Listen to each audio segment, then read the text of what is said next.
And Abijah rested with his ancestors and was buried in the city of David. Asa his son succeeded him as king, and in his days the country was at peace for 10 years. Asa did what was good and right in the eyes of the Lord his God. He removed the foreign altars and the high places, smashed the sacred stones, and cut down the Asherah poles. He commanded Judah to seek the Lord, the God of their ancestors, and to obey his laws and commands. He removed the high places and incense altars in every town in Judah, and the kingdom was at peace under him. He built up the fortified cities of Judah, since the land was at peace. No one was at war with him during those years, for the Lord gave him rest. "Let us build up these towns," he said to Judah, "and put walls around them with towers, gates, and bars. The land is still ours, because we have sought the Lord our God. We sought him, and he has given us rest on every side." So they built and prospered.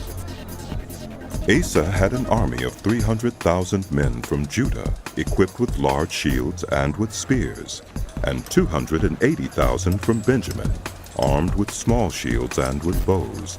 All these were brave fighting men.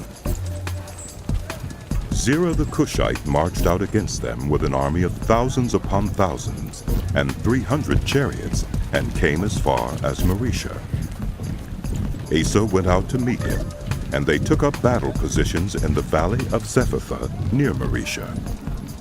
Then Asa called to the Lord his God and said, "Lord, there is no one like you to help the powerless against the mighty. Help us, Lord our God, for we rely on you, and in your name we have come against this vast army. Lord, you are our God. Do not let mere mortals prevail against you." The Lord struck down the Cushites before Asa and Judah. The Cushites fled, and Asa and his army pursued them as far as Gerar. Such a great number of Cushites fell that they could not recover. They were crushed before the Lord and his forces. The men of Judah carried off a large amount of plunder. They destroyed all the villages around Gerar, for the terror of the Lord had fallen on them. They plundered all these villages, since there was much booty there. They also attacked the camps of the herders and carried off droves of sheep and goats and camels.